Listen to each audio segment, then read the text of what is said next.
It's Conduit News Radio with Paul Harrell. Folks, did you know that sometimes governments set up private entities to carry on taxpayer-funded functions? And when that happens, those entities are considered private, and then they are exempt from the Freedom of Information Act. So that's a problem. And there's a bill out there to try to stop this by Senator Kim Hammer. It's SB 231. It's going to expand the Freedom of Information Act law. And Senator Kim Hammer joins us now on the phone line. He's a Republican from Benton. Welcome back, Senator Hammer. Good morning, Paul and guests. Good to be on your show this morning. Thanks for inviting me to come on. Absolutely. I just wanted to highlight this good piece of legislation that I kind of feel like is it's transparent, but it also kind of feels like it's a piece of ethics legislation as well. What made you want to support this bill? I think probably the driving force behind it is that if you have end arounds, as I'll call them, where contributions are made to entities, and maybe the contribution itself is all within good intent on the part of the one who is giving or the company that's giving. But then those funds are taken and the entity that has received them are using them for purpose of maybe advancing for lack of a better term, an agenda, or using it to perform some function of a governmental approach to dealing with something. I think it has risen to the occasion that we need to, allow the press or the public to be able to FOI in order to see, what that entity is actually doing with the money. So this would go, the bill would, according to what I have, the bill would expand the application of the FOIA to a private entity expending a minimum of 20% of its time, resources, or efforts in support of a government entity. So how do you know how that would be determined, whether or not they meet that 20% threshold? And actually, the newly established, or it's been in existence about a year now, the new FOI committee, I remember some of the folks that sit on it, but I know Robert Steinbeck sits on it. I sat before them last week, and this bill was the subject of discussion to see if they could get behind it and support it. And that 20% was the meat of the conversation. How would you go about determining that? Would a entity just say, well, we're coming in at 19.9%, so therefore you don't have any right to FOIs? And it was that was the heavy part of the debate. And actually, we've got an amendment that's going to be discussed before the committee on Monday that may help resolve that. Again, the emphasis is what is the entity, whether it's a foundation.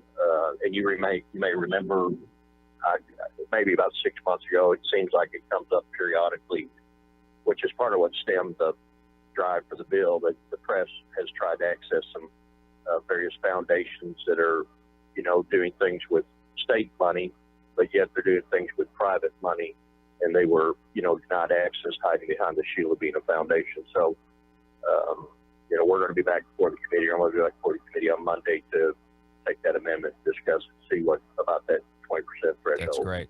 And I'm so interested in this particular bill, Senator Hammer, that you mentioned Robert Steinbuck, and he's going to be on the program to talk about this bill even further. I think on Tuesday. I think we're going to talk to him on Monday, but I'm going to play the interview on Tuesday. And so, I think this. So when you talk to legal minds, do they think this is appropriate? I mean, are they supportive of it? Well, it's not just limited to the realm of the legal minds. It's the realm of everybody. I've been approached by people from all directions on it. Sometimes that's quite honestly the way I choose to do business when it comes to legislation. I think you try to framework the best piece that you can come up with. That doesn't make it perfect, so you lob it out there, kind of like a stick of dynamite in a pond, and and then those that have opposition, they'll come to you. You meet with them, talk through it, see what's a good, reasonable approach to resolving that issue. Sometimes you can, sometimes you can't, because you don't want to compromise the integrity of what the bill's intended to do. So I have had people that have approached me and said, hey, we've got donors that are giving to foundations that they're afraid this is going to open it up, for their books to be FOI'd. And I recognize that concern, and that's not what the intent of it is. So that's the other thing, the piece of the amendment's supposed to do is try to alleviate that concern that if you're a donor, this doesn't entitle the press or the public to say, okay, well, company XYZ is giving, so we want to look at their books too. That's not what it was intended to do. We just want to give some safeguards and some comforts so people don't, feel better that that's not what it's going to do. Yeah. So you're talking about, when you give to nonprofit, your identity is not accessible by the public. That's what you're talking about, right? That information is proprietary to the private entity. Right. And never was it the intent to see who was giving what, because honestly, company XYZ may have two entities that they're giving to, and it would create a lot of tension and maybe even cut back on the public and entities wanting to, or companies wanting to give. If they give $1 million to one foundation, but they only give 5 to the other, now all of a sudden you got people mad at each other. That's not really what I'm after. I'm really after what is the company doing with regards to, or not the company, but the foundation, the entity. Yeah. How are they taking that money? Yeah, and again, this is only we're talking only about these nonprofits or private entities that are set up and take taxpayer funds. So if you take the taxpayer funds and you go over or you meet that 20% threshold, I've said on the program a lot, Senator Hammer, that transparency is for government, and privacy is for the citizen. That's our prerogative. But this I think is just a wonderful idea, because I think it's just trying to make sure we remind the people in a way that, government really doesn't have any money. It's all taxpayer money. It's all coming from somebody else, and we need to monitor where that money goes. Well, then if it goes into a foundation that's taking the taxpayers' money, but then turns around and takes money, from the public or from companies, but the end result is they're using that for governmental purposes, I think that's a problem. And the shield that prevents that from having sunlight put on it is the inability to FOI to see what percentage and what you're doing with what you're given. What do you think generally about Arkansas's freedom of information law as it stands now? Well, for the most part, I think we're known to be one of the better FOI states. I will tell you one thing I do have a problem with. We did try to address this last time around, and it's that illustration of the nose under the tent that caused people some pause, and that is that attorneys may utilize the Freedom of Information Act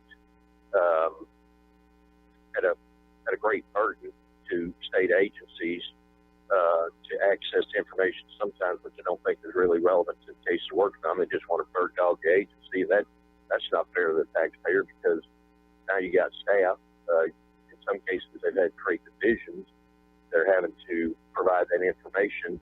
And is that the burden of living in a free society where everything should be accessible? Maybe so. But at the end of the day, a portion of that costs the taxpayers money. So you got to look at it from both sides and try to find that balance. Yeah, definitely there are some temporary evils out there with anything we do. Matter of fact, it was in the news the other day. The city of Forest City, they're being sued right now for not complying with the Freedom of Information Act. So even as strong as it is now, we have sometimes we've got some local governments that'll just ignore it altogether because they don't want to turn over documents that might look. But in this case, it was the police department. Might make them look bad. So it's there for a reason. Well, and in a situation like that, me not knowing all the details other than what you're just sharing with me, if you're governmental, if you're 100% governmental entity, then you should be subject to the FOI. Again, I'm kind of contradict myself because I said a while ago about the attorney issue, but that's a very narrow example. But if you're a case like what you're talking about, I don't believe that FOI laws were ever intended to prevent a city from being responsible, or a municipality from, showing what they've got. Of course. Senator Kim Hammer, thank you for spending some time with us this morning, sir. Really appreciate it, and appreciate your work on this piece of legislation. Thank you very much. Call me anytime. Appreciate it. And thank you, listeners, and glad you got a good listening audience. All righty. Well, thank you, Senator Hammer. Appreciate that. Folks, we're going to take a break here. Now, I just want to let you know the reason we were highlighting this particular bill, one of the reasons, it's a good bill, but it made the Conduit Week 4 scorecard. So this is something, SB 231, Expanding Freedom of Information Act laws. Again, government sometimes set up private entities to carry on taxpayer-funded functions.